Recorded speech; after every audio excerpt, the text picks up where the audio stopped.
Hey, what's good, YouTube? This is Will here from The Great Binge.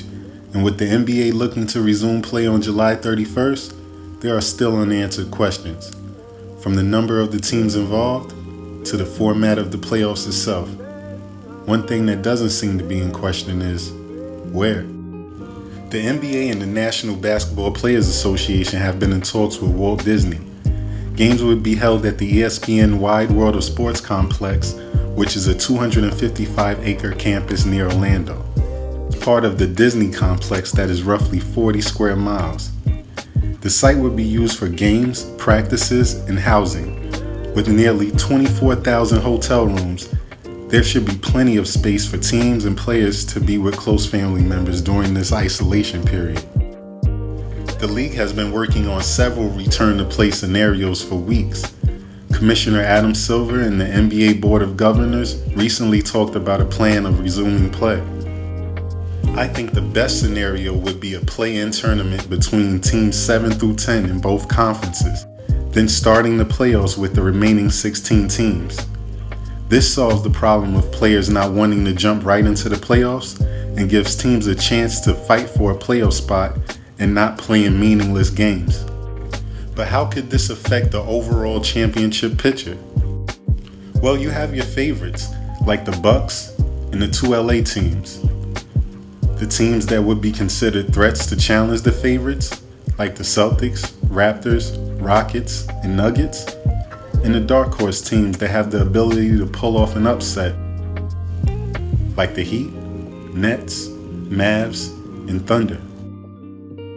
But with the play-in tournament, teams like the Wizards and Blazers have a shot to get into the playoffs and possibly become a threat to come out of their respective conferences.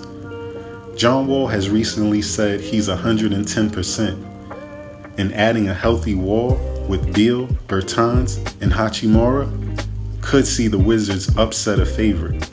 And what about the Blazers? The Blazers have a squad, but what if they get back Nurkic?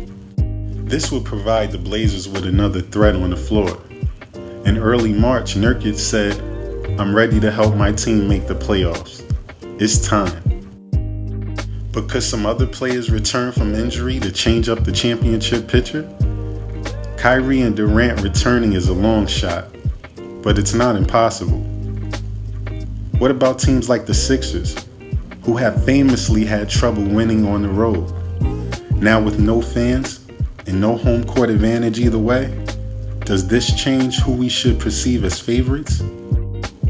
We also can't ignore what NBA teams and players have been doing while in quarantine to stay ready for a potential return.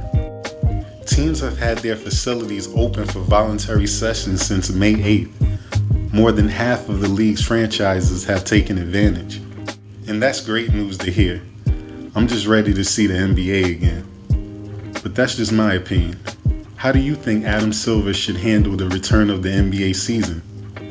And who do you think has the best shot at winning the chip under these circumstances? Leave your thoughts in the comments below, and don't forget to like and subscribe for more NBA content. This is Will from The Great Binge. Be safe, peace and love.